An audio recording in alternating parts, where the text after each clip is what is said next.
Hey YouTube, welcome back to This Printed Thing. My name is Mike, and we're in July, getting ready to go into August, so it's time to get ready for the holidays, right?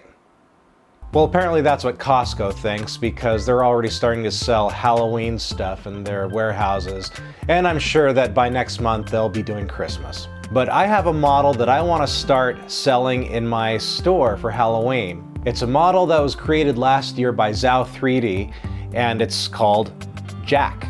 But I don't want to sell a hand-painted model. I'm not the guy from It's Mead Made. I don't paint well. I tried it one time on one of my models. I have an Iron Man model that I printed last year, and I tried painting it, and while it turned out okay, I guess, I realized very quickly I am not a painter. But I have a Palette 3 Pro and a Bamboo X1 Carbon, two machines that can do multicolor prints. On this one, I'm gonna go with the Palette 3 Pro because I think with Jack there are gonna be more colors that I'm gonna wanna use than I have AMSs to support on the Bamboo X1 Carbon. So let's paint this thing up in canvas and get it printed. Before I throw us into Canvas on my computer, I'd like to give a shout out to our sponsor, PCBWay. PCBWay is the place to go for your electronics and manufacturing prototyping. You can create your own standard or advanced PCBs. You can order a completely finished PCB with their assembly service, or even let them design it for you from scratch. So if you have an idea, you've 3D printed your models, but you need electronic parts for your idea, step up from the messy prototyping breadboards and bring your idea to life with a full-fledged PCB made by PCBWay. Don't have a 3D printer? They also offer rapid prototyping services for manufacturing with their CNC machining, sheet metal fabrication, injection molding, and yes, 3D printing capabilities. They're a one-stop shop for your prototyping needs. PCBWay. Prototype the easy way.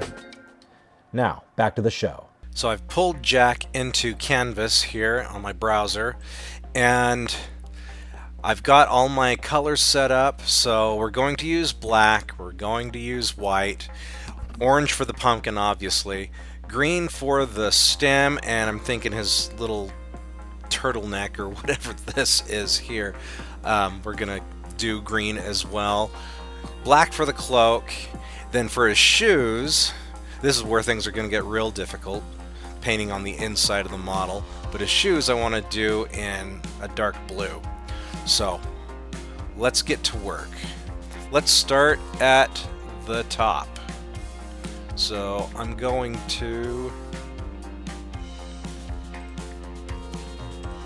select him and click paint, and we'll see how well this works. If you've seen any of my previous videos, particularly the one where I compared the Palette 3 Pro to the Bamboo X1 Carbon and their different painting applications, you'll know how much of a pain this is probably about to be. But we'll get it done. So we're gonna do green on the stem.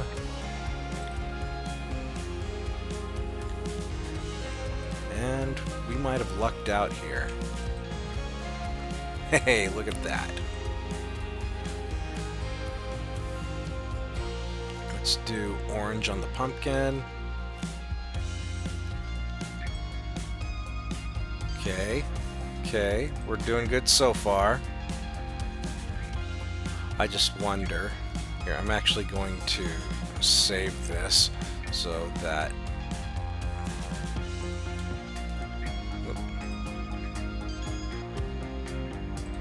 we don't lose our progress in case things go sideways, because the go back button doesn't always work in Canvas. But I'm going to try. Whoop.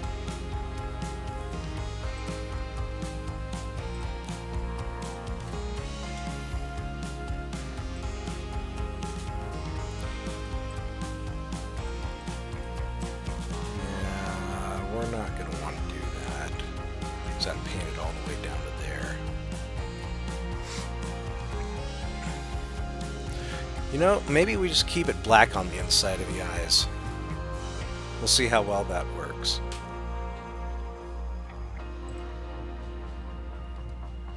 Okay. Gonna have to narrow these down.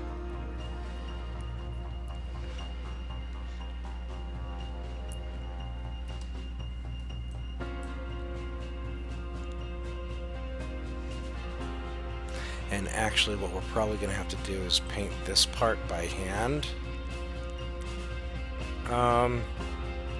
Or at least outline it by hand.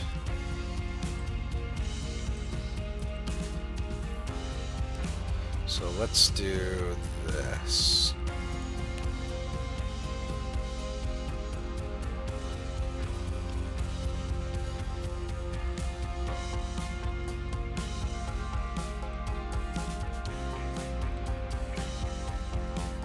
Alright, so here's where we find out if I gave us a solid enough green line and connected it well enough to the orange. Looks like I didn't connect it well enough to the orange. But the idea here is that we have an outlined section that we don't have to worry about the region creation for, so that we can just go ahead and paint it. And moment of truth. And bam, there it is. So he's starting to shape up here. So now we're going to paint his boots. And I wanted to do this blue for the shoes. Let's see how well this goes. I wanted to keep the soles black. And the hard part here is that I can't like break away from this model to see the inside to be able to get to the shoes and the ankles. I want to paint the socks white, but I just kind of have to work around things here. Oh, and the shoelaces I also want white. So that should be doable. Yeah, in Bamboo Studio for the X1 Carbon, there's actually a feature that will allow you to cut away a section here so that you can see the inner part of the model. But we just kind of have to work with what we got.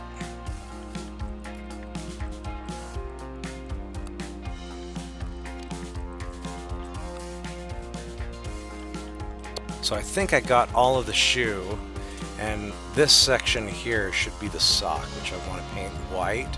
But I think... oh, look at that.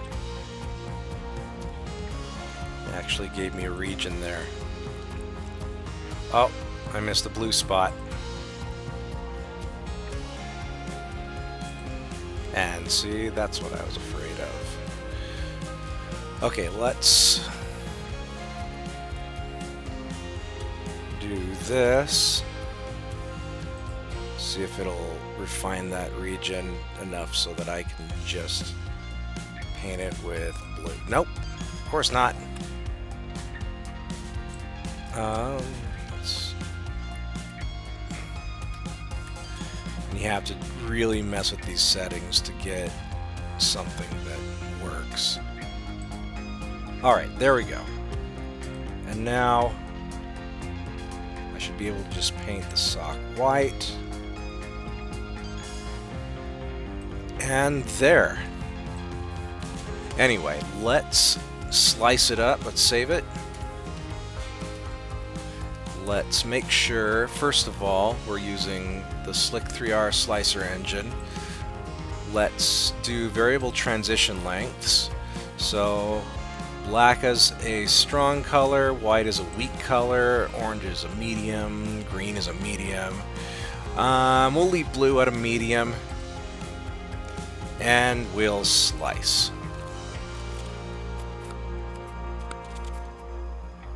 So this is what our guy looks like sliced, and those eyes are kind of bad, and I was kind of afraid of this. What we're going to want to do, I think, is add some orange around just the inside of the eyes, so these eyes will print a little more cleanly and slice a little more cleanly.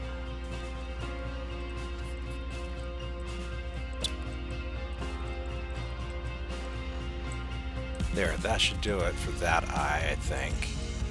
We'll do the same thing for this eye. So now let's reslice.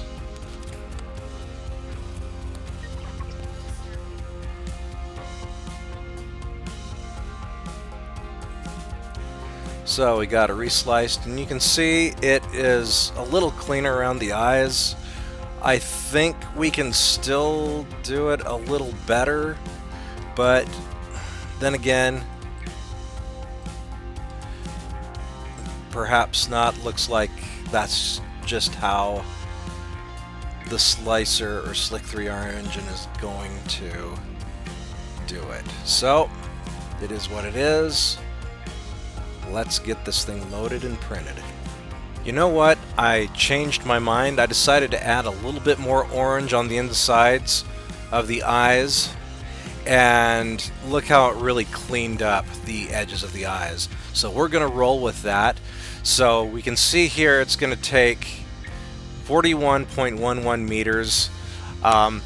Some of that is going to be waste that's going into our humongous purge block here, but this isn't going to be a solid block. In fact, all of this that's black is going to be hollow.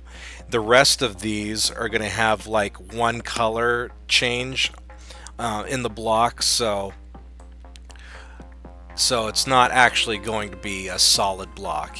Yes, there is going to be some waste. That's just a reality of multicolor printing, and we just have to live with that for now with the machines that we have. So I'm going to load up the filament into the palette. Let's get this thing printing. So here I am in front of my Palette 3 Pro. I've got all of my filaments on the rack behind the palette here. So I'm going to start the print. I've already loaded it to the palette, and I'm just going to select him, and I believe I have all of my splices tuned for these 5 materials that I'm going to be using. If not, if I watch it here and I notice that the splices aren't coming out right, I may need to go back and do some retuning. So I'm going to go ahead and start the print. And this thing is super loud. And it's going to tell me to load black into input 1. So I'm just going to undo my black here. And with the palette, you want to make sure, usually when you cut your filament to load into a machine, they tell you cut it at an angle. That's not true with the palette. You want to make sure you have straight across cuts, because when it goes to splice things together, it's easier to splice filaments that are cut straight. So there's that. Now on white in filament input 2. Now for the black and white, I'm using Sunlu PLA Plus. Doesn't matter what PLA you use, because you're going to be tuning your splices anyway, so that you'll be able to melt the different filaments together regardless of what brand they are. And we want orange in input 3. Now the orange is Hatchbox PLA.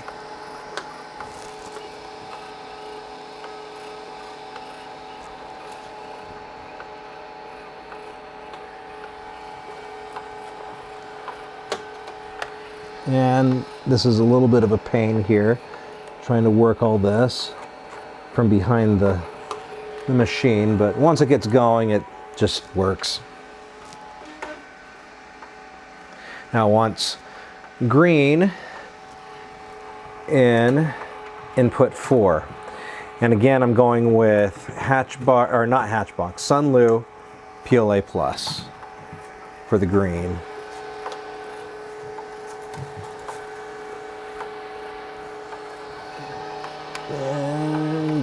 feed it in there. Oh, well, that's interesting.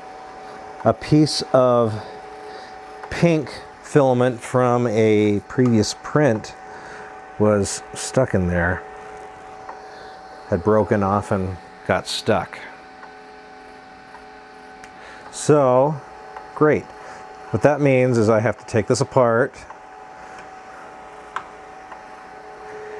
Luckily, Mosaic made everything pretty easy to get to in the palette. But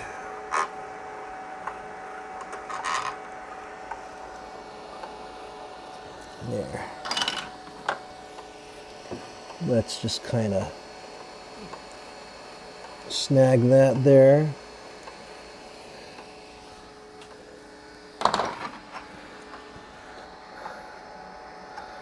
And then we'll put it back together.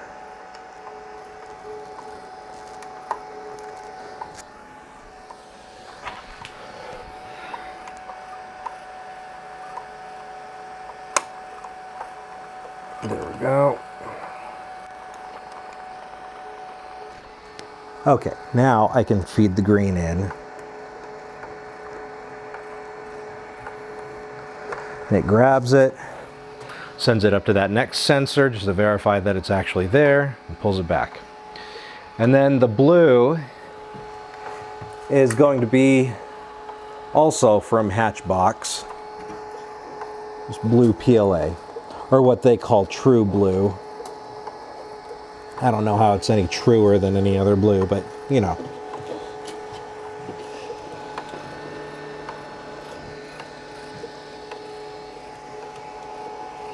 And there are apparatuses that you can print that can kind of manage this stuff a little bit better. Maybe I'll do that in another video.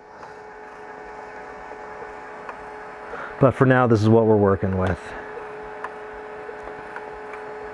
Now, as soon as it detects that I've loaded this blue, it's going to start sending stuff to the printer. Okay, your printer is preheating.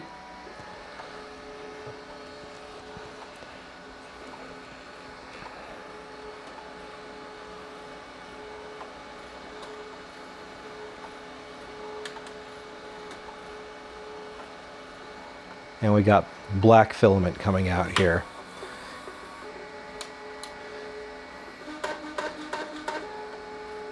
And now it's going to splice in the blue.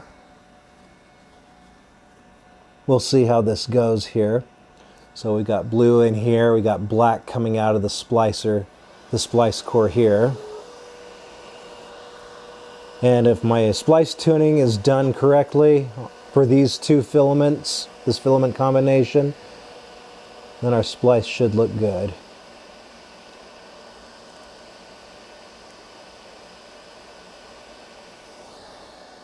And it's probably a little hard to see on the camera, but it looked okay.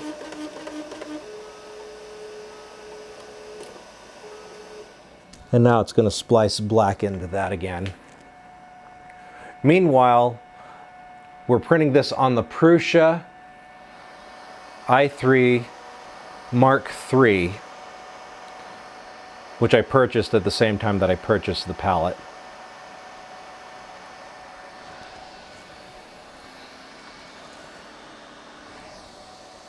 And that splice looks good. So looks like our splices are good. So we're going to take this and feed it into our extruder on the Prusa. And it's going to tell us to clip the tube into the extruder. And we're going to do a smart load. So at this point, the extruder in the Prusa is pulling filament out of the Palette 3 Pro, which is why you see this tube moving here. And this is how much filament it has left to to extrude for the loading.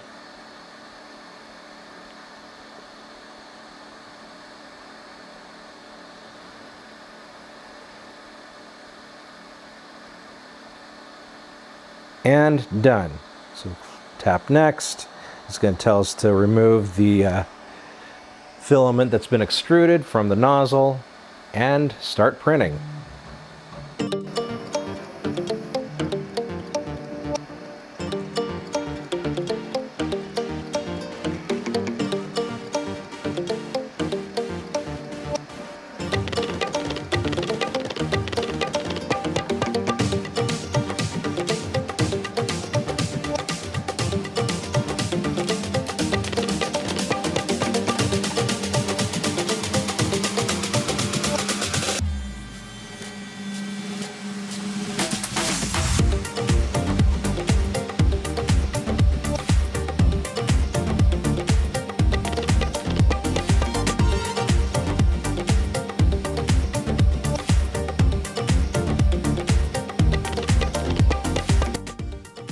So it is another day, but this printed out and it turned out really good. I love the level of detail and the colors that you can get. Unfortunately, I mean, you guys probably saw this while it was printing. It was going to print a huge block. The nice thing is that this block of plastic is actually not very dense. So yeah, there is undeniably a lot of waste in this process, but I mean, it's not like from here to here it's hollow, and anywhere there's only one color change, like from here to here it's hollow, and anywhere there's only one color change, it's only maybe about 50% in density. But the nice thing is also that if I were to print a bunch of these on a single build plate, that doesn't change the amount of waste because it has to change the color on each layer the same number of times. But yeah, this is it. Just for gits and shiggles, I wanted to do a comparison of the weight of first our model. It looks like we got 12 grams of plastic there, and then our purge block, which I am guaranteeing is going to be much more than 12 grams. Let's see here. Okay, it's 107 grams. So yeah, very little plastic and considerably a lot more plastic. But again, if I were producing these in mass, which I probably will end up doing, this is not going to change in mass. Because it'll change color on each layer, and I totally just dropped my model. It'll change color on each layer the same number of times, and it'll be able to produce many more of these with the same amount of waste. So it's less wasteful to produce more. So there you have it. I really like the way this little guy turned out, and I thought it'd be fun to show you guys my process in painting this guy and printing him using the Palette 3 Pro. Thank you for watching, and if you like content about 3D printing, please consider subscribing. And if you found this video in any way, shape, or form useful or entertaining, please click that like button. And until next time, go fire up those 3D printers and make something awesome.